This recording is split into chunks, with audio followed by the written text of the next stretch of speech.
The relentless sun beat down on the parched plains of Redemption County, baking the dust that rose in lazy puffs with every gust of wind. Along the rutted track that passed for a road, a small figure trudged, no bigger than a tumbleweed herself, it seemed, against the vast expanse of Silas Blackwood's Bar M ranch. This was Ilara, a child whose age was a guess, her origins a whisper. Her home, if one could call it that, was the Greywood orphanage on the frayed edge of the nearest town, a place where charity was measured in thin blankets and thinner gruel. Ilara possessed a quiet acuity, an observer stillness that often made her invisible, a useful trait in a world that offered little comfort to a child alone. Her hands, though small and often smudged with grime, were surprisingly deft, capable of mending a torn dress with near-invisible stitches or coaxing a wilting plant back to life in the orphanage's barren yard. These were skills unnoticed, unvalued, like the girl herself. On her right hand, on a finger far too slender for its burden, she wore a ring, a simple band of tarnished silver, intricately carved with what looked like interlocked horseshoes and a tiny, almost indistinguishable star. It was her only possession of true mystery, a silent testament to a life before Greywood, a life she couldn't remember. Miles away, closer to the grand, sprawling ranch house that was the heart of the Blackwood Empire, a different kind of drama was unfolding. Silas Blackwood, a man whose name was synonymous with wealth and unyielding will, stood beside his prized possession, a custom-built coach, more akin to a land yacht than a mere wagon, its polished mahogany gleaming even under a film of trail dust. Its intricate suspension system, designed for Silas's comfort on his frequent tours of his vast holdings, had catastrophically failed. One of the massive, leaf spring assemblies had snapped, leaving the opulent vehicle listing like a wounded galleon. Silas, a man whose patience was as legendary as his fortune was vast, was currently exhibiting none of it. His face, weathered by decades under the Texan sun, was a thundercloud. "Blast and damnation," he roared, his voice accustomed to commanding men and beasts across thousands of acres. "Can none of you overpaid loafers figure this out?" His ranch hands, seasoned men who could rope a steer in a dust storm or mend a fence blindfolded, shuffled their feet, exchanging nervous glances. They were cowhands, not mechanics of such a complex, bespoke contraption. The foreman, a grizzled man named Jed, wiped sweat from his brow with a bandana. "Boss, this ain't like no buckboard. That spring, it's a special make. Snapped clean through. We ain't got the tools, nor the part, out here." Silas kicked at a loose stone, his expensive leather boot sending it skittering. "Then earn your keep and find a way. I'm not spending the night out here playing audience to the coyotes because my $50,000 wagon decides to shed its underpinnings." His gaze swept the horizon, as if daring the solution to simply materialize. It was then, as the dust settled from his outburst, that a small, hesitant voice piped up. Ilara, driven by a curiosity that sometimes overrode her instinct for self-preservation, had wandered closer than she intended, drawn by the commotion and the sight of the magnificent, albeit crippled, vehicle. She had been collecting dried kindling along the fence line, a task assigned by Mrs. Grimshaw, the orphanage matron, when the tableau of frustrated men and the broken coach caught her eye. "Excuse me, sir," she said, her voice barely a squeak, yet it cut through the tense silence. Silas Blackwood, a towering figure in his tailored western suit and wide-brimmed Stetson, turned slowly, his eyes, the color of cold steel, narrowing as they focused on the diminutive child who dared address him. He was not accustomed to being addressed by unsolicited urchins. "What is it, girl? Can't you see we have a problem here?" His tone was sharp, dismissive, a verbal swap meant to send her scurrying. The ranch hands looked on, a mixture of pity and apprehension on their faces. One of them, a younger man named Cletus, snorted. "Looky here, a field mouse come to offer advice." Ilara flinched almost imperceptibly at the scorn but stood her ground, her gaze fixed not on Silas's imposing figure, but on the damaged undercarriage of the coach. The torsion shackle, it sheared off its mounting bolts because the primary leaf in the spring assembly fractured under load, she stated, her voice clear and surprisingly steady, though still quiet. "You can see the stress lines near the fracture point.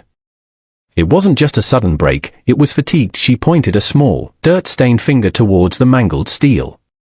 A stunned silence fell over the group. The men stared, first at Ilara, then at the broken spring, then back at Ilara. Jed, the foreman, leaned down, squinting at where she indicated. He grunted, a sound of reluctant acknowledgement. Silas Blackwood himself, for the first time that afternoon, seemed momentarily lost for words. He lowered his head slightly, peering at the child with an expression that shifted from irritation to utter disbelief. Who was this slip of a girl, speaking of torsion shackles and stress fractures with such unnerving accuracy? The men exchanged bewildered glances. Jed scratched his head, his earlier confidence in his own assessment visibly shaken. Well, I'll be, he muttered, crouching for a closer look at the fractured leaf spring. She might be right about that fatigue, boss. Look here, these hairline cracks spreading from the main braked Silas, a man rarely impressed and never easily, stepped closer, his imposing frame casting a long shadow over Ilara. He hunkered down, his expensive trousers creasing in the dust, to examine the damage himself. His initial glare had softened into a frown of intense concentration, not of anger, but of dawning respect. Ilara, sensing a slight shift in the atmosphere, continued, her voice gaining a fraction more volume. If you have a heavy chain and a strong pry bar, you might be able to temporarily secure the axle to the chassis. It won't be comfortable, and you'll have to go very slow, but it might get the coach to a place where it can be properly repaired. You'd need to lash it tight, distribute the load as best as possible to the remaining undamaged frame points. She gestured towards specific anchor points on the coach's sturdy underframe, areas that looked like they could bear the strain. Cletus, the young hand who had scoffed earlier, now looked thoroughly abashed. The other men murmured amongst themselves, their earlier skepticism replaced by a grudging admiration. This was no ordinary child. Silas listened intently, his gaze unwavering from the girl. He saw not just her grimy face and threadbare dress, but the intelligent light in her clear grey eyes, the way her brow furrowed in concentration as she explained the mechanics. He'd built his empire on shrewd judgment and recognizing untapped potential, whether in land, livestock, or men. He was beginning to sense something extraordinary here. And how would a little thing like you know about leaf springs and chassis integrity? He asked, his voice devoid of its earlier harshness, now carrying a note of genuine curiosity. Ilara shrugged, a small, almost apologetic movement. Mr. Henderson, at the orphanage, he used to be a wheelwright. He had old books with drawings. And sometimes he'd let me watch him fix the old buckboard. He said I had a knack for seeing how things fit together, or why they broke. Her mention of the orphanage struck a chord with Silas, though he didn't show it. He knew of Greywood, a grim institution he'd made a few token donations to over the years, never giving it much thought beyond a cursory act of civic duty. As Ilara gestured again, explaining a finer point about leverage and weight distribution if they were to attempt her suggested temporary fix, a glint of metal on her small hand caught the afternoon sun. It was the tarnished silver ring. Silas's eyes, sharp and accustomed to detail, fixed upon it. The light was just right, illuminating the intricate carvings, the interlocked horseshoes, the tiny, almost worn-away star in the center. His breath hitched. A sudden, cold wave washed over him, despite the oppressive heat. The world around him seemed to recede, the voices of his men, the creak of the damaged coach, even the incessant buzz of insects, all faded into a distant hum. His gaze was locked on that ring. It couldn't be. Not after all these years. He'd seen a ring like that only once before, a lifetime ago. A ring he himself had commissioned, a unique design, a token of immense love and devastating loss. His heart, a stubborn, resilient organ that had weathered countless storms, began to hammer against his ribs with a force that stole his breath.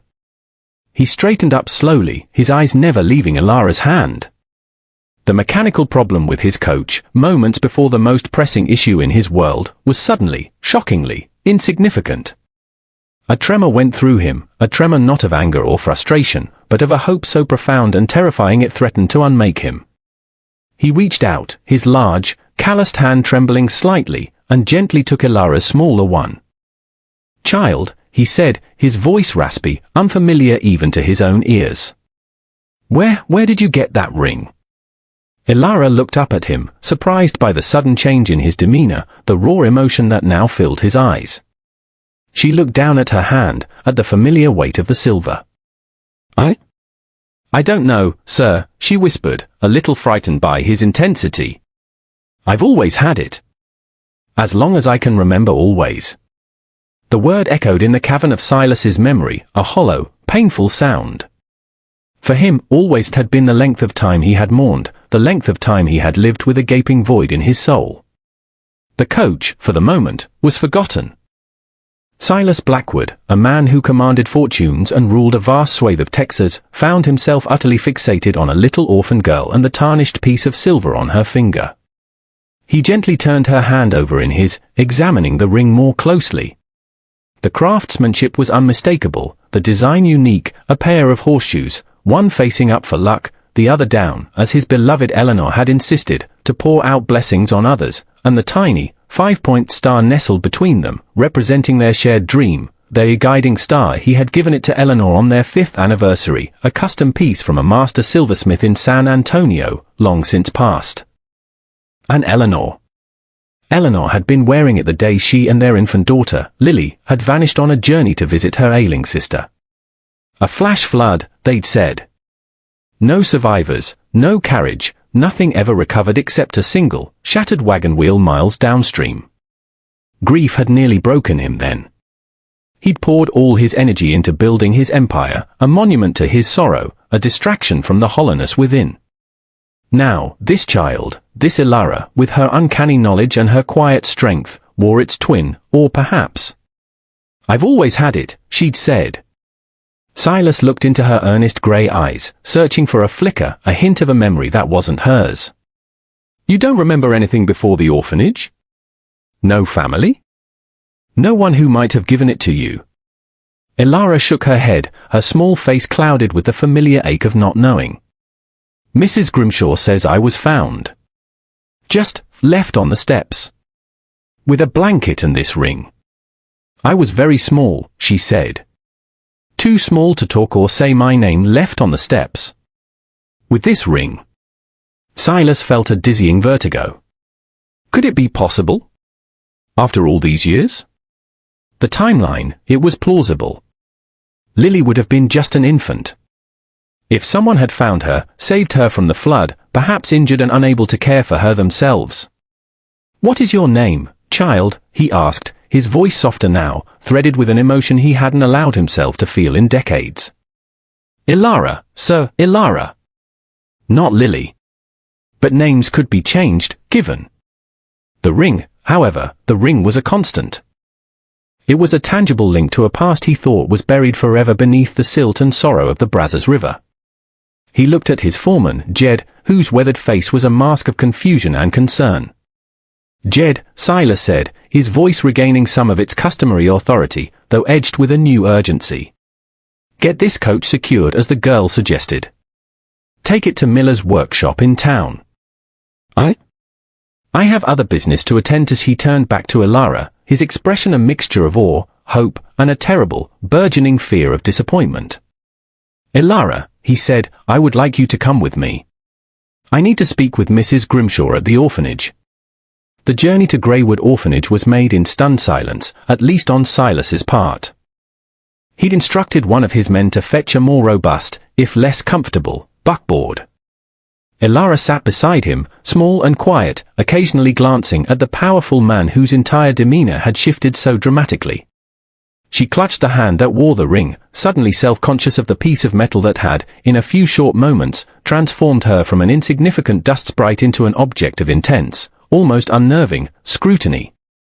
The orphanage itself was a stark, grey stone building that seemed to sag under the weight of its own cheerlessness. As Silas Blackwood, a figure rarely seen in this impoverished part of town, strode through its creaking doors, a hush fell over the already subdued occupants.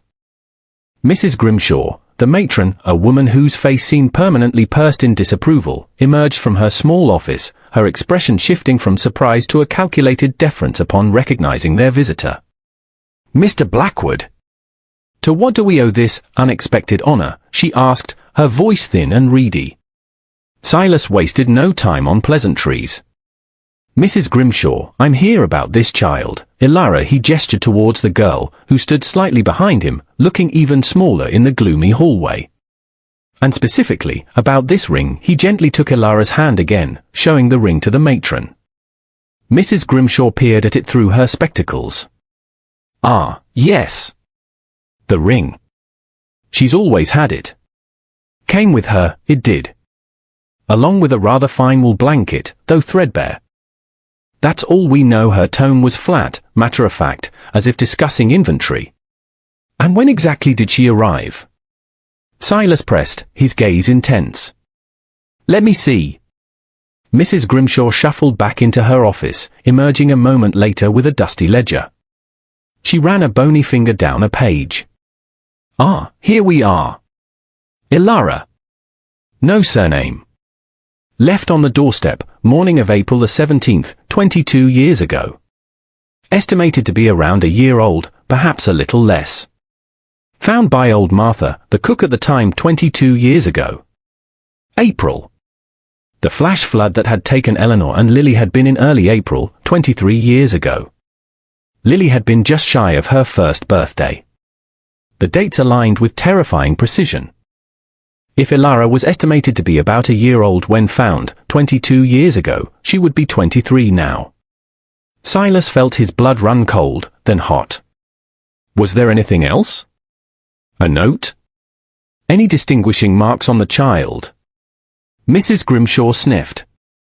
If there had been a note of any consequence, Mr. Blackwood, we would have pursued it. As for marks, infants have many. Nothing that seemed out of the ordinary to the doctor who examined her at the time. Just a small, star-shaped birthmark on her left shoulder blade. Faded now, I imagine, a star-shaped birthmark. Silas swayed, reaching out to steady himself against the door frame. Eleanor had called it Lily's a little star, a tiny, perfectly formed mark, a celestial echo of the star on the ring. He stared at Ilara, a desperate, wild hope warring with decades of ingrained grief. Her shoulder blade, he whispered. Silas's mind reeled. A star-shaped birthmark. The ring. The timing. It was too much to be coincidence, yet too fantastical to readily accept. He looked at Ilara, who watched him with wide, uncertain eyes, sensing the monumental shift her small existence was causing in this powerful man. Mrs. Grimshaw, oblivious to the storm raging within Silas, continued, she was a quiet babe. Caused little trouble. Always fiddling with things, taking them apart if she could. Clever with her hands, that one. Not much use for a girl destined for domestic service, but there it is. Her words, meant perhaps as a neutral observation, struck Silas with the force of a blow. This child, who might be his own flesh and blood, his Lily, dismissed as clever with her hands but not much use, the injustice of it, the lost years, the bleakness of her upbringing compared to the life she should have had, rose like bile in his throat. He needed more. He needed certainty, though his heart already screamed the truth. Mrs. Grimshaw, he said, his voice tight with controlled emotion, is there anyone still alive who was here when Ilara was found? Old Martha, the cook you mentioned. The matron pursed her lips. Martha passed on a good 5 years ago. Most of the staff from that time are gone or moved on. Records are what they are. She gestured vaguely at the dusty shelves lining her office, a testament to forgotten lives and bureaucratic indifference. Silas felt a surge of frustration.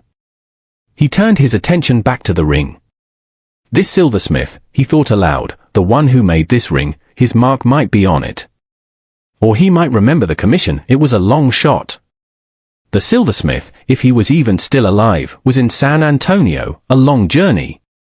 But Silas was a man who moved mountains when he set his mind to it. He looked at Ilara. Would you mind if I examined the ring more closely? Perhaps take it to someone who knows about old silver. Ilara hesitated for only a moment before carefully sliding the ring from her finger. It felt strange, her hand suddenly bare after a lifetime of its presence. She held it out to him.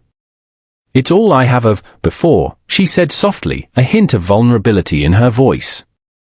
Silas took the ring, its cool metal surprisingly heavy in his palm. He felt its familiar curves, the worn smoothness of the carvings. He knew this ring. He knew it as well as he knew his own hands. He needed to see that birthmark. But how to ask? How to broach such a delicate subject without frightening the girl further, without raising hopes that, however strong, could still be cruelly dashed? He decided a more indirect approach regarding the silversmith was best for now, while the confirmation of the birthmark needed a more private, gentle setting. He would take her away from this grim place, at least for a while. "Ilara," he said, making a decision that felt both impulsive and irrevocably right. "I own a large ranch. There is always work to be done. And I believe you have a keen mind for mechanical things. How would you feel about leaving Greywood, at least for a time, and coming to stay at the Bar M?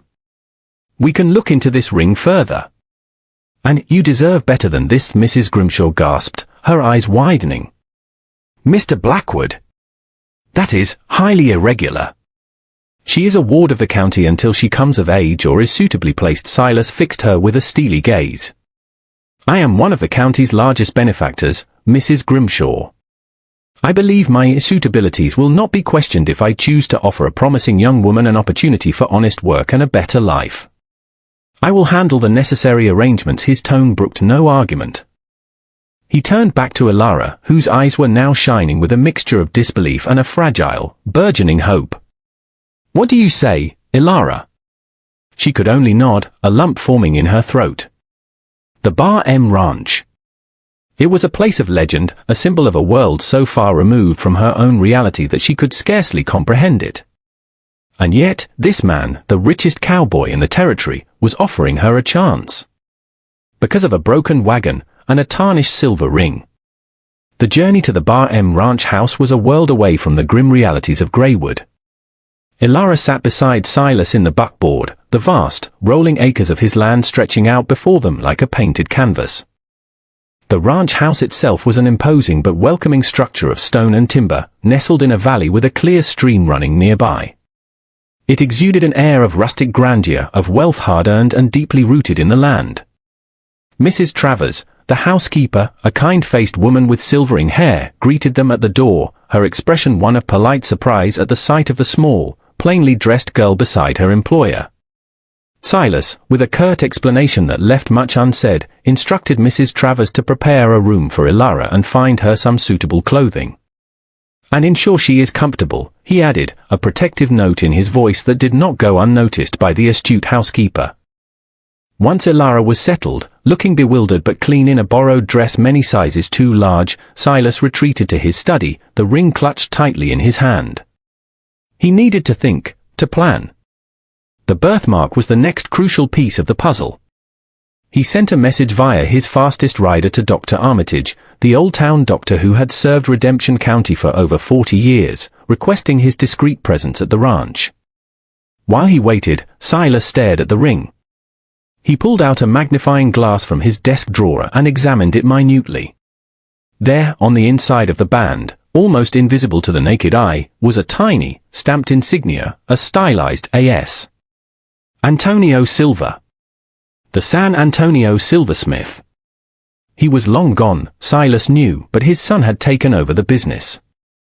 Perhaps their records, if they still existed, would hold another piece of confirmation. But the birthmark, that was more immediate. When Dr. Armitage arrived, a portly man with kind eyes and a reassuring bedside manner, Silas explained the situation in hushed tones, omitting the more fantastical elements of his suspicions, focusing instead on his concern for Ilara and the mystery of her origins. He simply stated he had reason to believe she might be connected to a tragedy in his past and needed to confirm a specific identifying mark.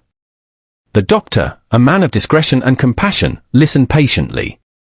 "A star-shaped birthmark on her left shoulder blade, you say," he mused. "Uncommon, but not unheard of. I can certainly examine her, Silas, if the young lady is willing." Ilara, when gently approached by Mrs. Travers and Dr. Armitage, was understandably hesitant. But Silas spoke to her himself, his voice gentle, explaining that it was important for understanding her past, connected to the ring she wore. Trusting the unexpected kindness she had been shown, she agreed.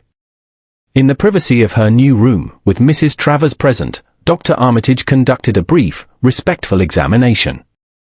A few minutes later, he emerged, his expression unreadable. Silas held his breath.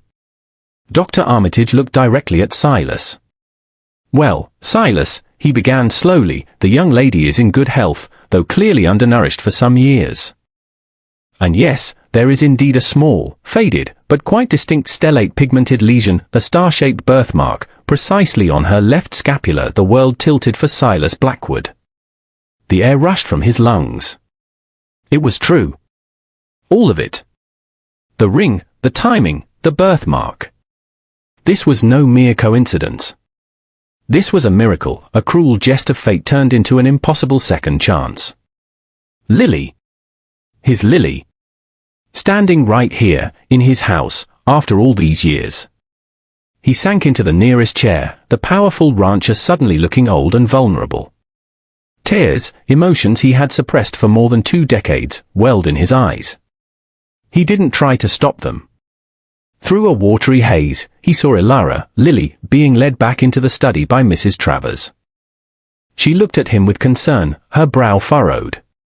Silas struggled to compose himself, the reality of the doctor's confirmation washing over him in successive waves of disbelief, joy, and a profound, aching sorrow for the lost years. He motioned for Ilara. He had to start thinking of her as Lily, his Lily, to come closer. She approached hesitantly, her gaze fixed on his tear-streaked face. Mrs. Travers and Dr. Armitage discreetly withdrew, sensing the deeply personal nature of the moment that was about to unfold. "Ilara," Silas began, his voice thick with emotion, "what I am about to tell you may be difficult to believe. It is difficult for me to comprehend, even now." He took a deep, steadying breath. "That ring you wear. I gave it to my wife, Eleanor, many years ago. It was a unique design, made only for her." Ilara's eyes widened, her hand instinctively going to her chest, where the ring would have been had she been wearing it. "And the birthmark on your shoulder, our daughter, Lily, had one just like it. We called it her little star." He paused, his gaze searching hers, willing her to understand, to feel the truth of his words. "There was an accident," he continued, his voice cracking. "A flash flood. We were told Eleanor and Lily were lost. That they perished. For 23 years, I believed I had lost everything." Ilara stood frozen, her mind struggling to process the enormity of what he was saying. The daughter of this powerful, grieving man? The lost child in a story of such profound tragedy?